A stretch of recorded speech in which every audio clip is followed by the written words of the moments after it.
অসমৰ সংখ্যালঘুৰ কাৰণে ঘৰিয়ালৰ চকু পানী টুকাটো বাদ দিব লাগিব। শাসনত থকাৰ সময়ত সংখ্যালঘু লোকৰ কাৰণে আমাৰ কিয় মনত নপৰে?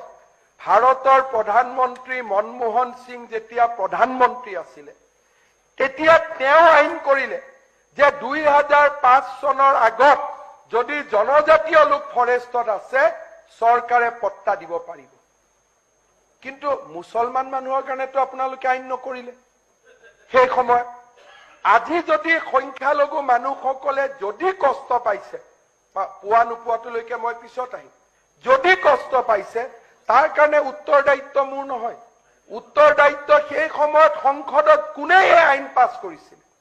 কিয় নকলে যে নদী ভাঙা মানুহৰ কাৰণে দিয়া হ'ব?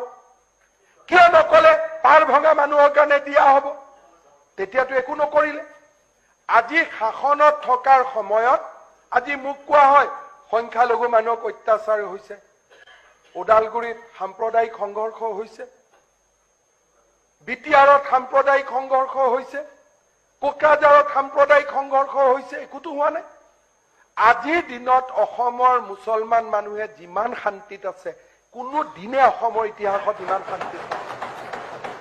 আটাইতকৈ কলেজ হৈছে, আটাইতকৈ স্কুল হৈছে, মোদী ডাঙৰীয়াৰ দিনত আটাইতকৈ বেছি ঘৰ পাইছে।